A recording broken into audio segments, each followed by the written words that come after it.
안녕하세요. 저는 병약 몸의 한국사 수업을 맡은 신동원입니다. 이번 강의에서는 먼저 왜 이 강의를 하게 되었는지 소개해 드리려고 합니다. 여러분, 지난 몇 년간 세계를 뒤흔든 신종역병 코로나 바이러스, 다들 어떻게 바라보시나요? 역사가들은 2019년 겨울부터 지금까지 21세기 초반 한국을 비롯한 전 세계를 뒤흔든 역병의 대공습 시기로 규정합니다. 오늘날 우리가 처한 상황을 조금이나마 잘 이해해 보기 위해서 역사상 대규모의 팬데믹을 겪으면서 이전에는 어떤 일이 있었고 어떤 대책이 있었으며 어떠한 변화가 초래되었는지 살펴볼까요? 코로나 팬데믹으로 인해 가장 가까운 시기에 세계적으로 악명을 떨친 100년 전 스페인 독감, 멀리는 14세기 세계사상 가장 많은 희생자를 남긴 유럽의 패스트에 대한 역사적 사건이 다시금 사람들의 입에 오르내렸습니다. 역병에 대한 관심은 유럽과 아시아를 연결지은 대사건인 1340년대 패스트의 유행까지 거슬러 올라갔는데요. 팬데믹 시기를 겪으면서 옛 한국의 역병에 대해 잠깐 연구해 본 바 있는 저도 기존에 봤던 사료, 그리고 사료가 말해주지 않는 상황에 대해서 달리 생각하게 되었습니다.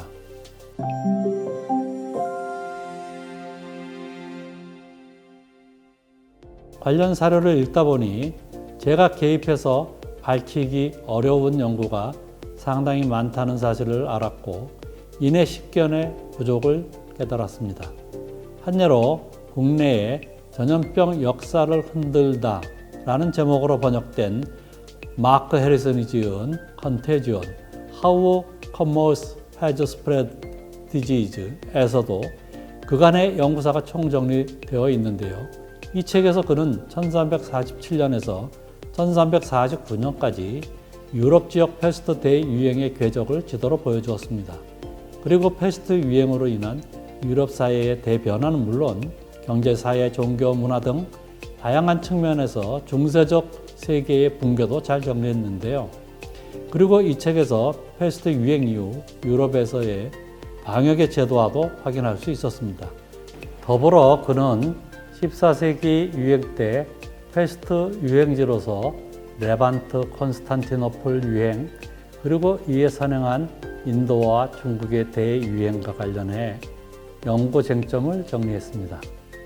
대체로 많은 연구가 그 당시 패스트 팬데믹의 원인을 가장 설득력 있게 제시한 윌리엄 맥닐 교수의 설을 따랐는데요. 그가 플레이그즈 앤드 피플즈에서 제시한 가설을 수용하면서 이를 보완하거나 입증하는 방식으로 진행되었습니다. 맥닐의 가설을 살펴보면 패스트는 중국에서 먼저 유행했으며 몽골군이 이슬람군을 공격하면서 패스트를 유행시켰다고 합니다. 패스트의 전파는 전쟁, 무역 등에서 설치류의 이동을 수반했고 그것이 발달한 상업망을 타고 결국 유럽 전역에 퍼졌다는 것이지요. 국내에도 실크로드 세계사라고 표기된 프랭코판의 저서 더 실크 로즈 또한 이 견해를 지지했습니다. 그리고 중국의 패스트 유행에 관해서는 국내 학자 신규환 교수가 패스트 제국의 탄생, 제3차 패스트 팬데믹과 동아시아라는 책에서 기존의 연구를 정리했습니다. 중국 학자들도 이 문제에 대해 언급했는데요. 짧게 다룬 글에서 몇몇 역사 사료를 바탕으로 유행했다는 사실을 받아들이고 이에 꽤 맞춰 해석하는 경향을 보였습니다.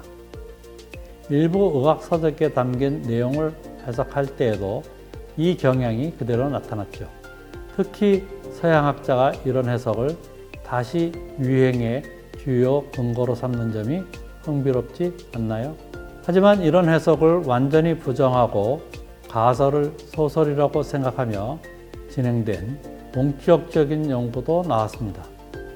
뷰월의 쿠빌라이 앤드 더 레스는 마크 해리슨의 연구사 정리에서 예외 없이 중국 대유행이 있었다고 가정한 사실과 정반대되는 주장을 펼쳤습니다.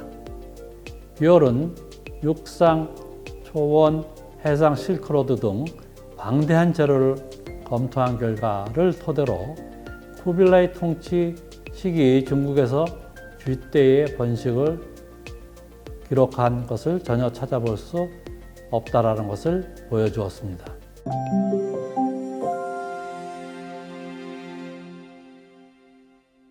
코로나 대유행을 겪는 가운데 기존의 여러 통설을 깨는 방대한 종합적인 연구가 나왔습니다.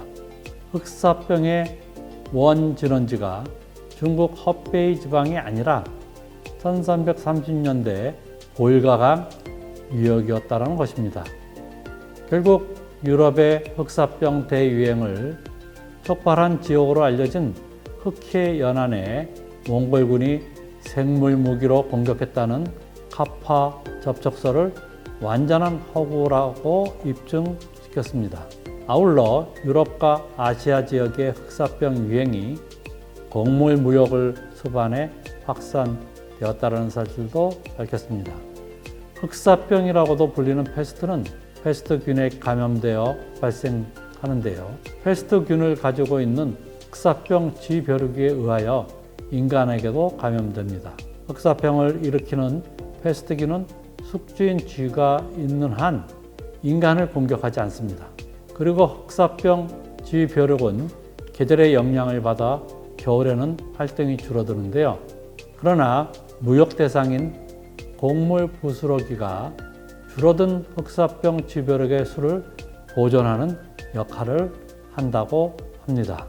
이러한 새로운 가설은 20세기 전후로 연구된 패스트균에 관한 현대 과학적 심화 연구 및 유행 지역에서 발견된 사람이나 죽은 동물의 사체를 통해 확인한 고대 표본의 DNA 분석 결과가 바탕이 되었는데요. 이에 더해 인도 뭄바이에서의 흑사병 쥐벼룩이 인간을 공격하게 되는 메커니즘 규명에 이어 유럽 지역 무역과 몽골군 이동에 따른 곡물 무역 경로에 대한 세밀한 추적, 그리고 새로 해석된 비잔틴과 이슬람 지역의 문헌 검토가 주요 바탕이 되었습니다.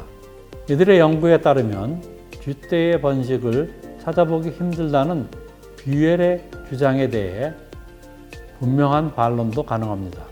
흑사병 시기에 살아남은 굶주린 쥐는 병들거나 죽은 쥐를 잡아먹었습니다. 실제로 쥐는 동족을 잡아먹는 행위인 카니발리즘이 있는 동물인데요. 생태적으로 환경이 열악해져 쥐가 굶주리게 되면 약한 쥐나 죽은 지 얼마 되지 않은 쥐를 잡아먹습니다. 따라서 쥐의 카니발리즘으로 인해 병든 쥐, 죽은 쥐에 대한 그 흔적에 대한 인간의 기록을 찾을 수 없었던 것이죠. 이런 새로운 연구를 토대로 오랫동안 학계에서 당연시해온 세계 전염병 역사에 대한 굳건한 생태학적 정설마저도 흔들렸습니다. 그럴 경우 기존 해석 전반을 재정립해야 한다는 과제가 부각되겠죠. 이렇듯 비유럽 지역을 대상으로 한 어떤 연구든 관련 기록이 희박하기 때문에 전염병의 유행과 관련해서는 무리한 해석을 벗어나기 힘들 것 같습니다. 그런데 여러분, 한국은 자료가 더 없다라는 사실을 알고 계시나요? 그래서 이 강의에서는 이전에 수행됐던 한국 전염병 역사에 관한 연구를 재검토해 보고자 합니다.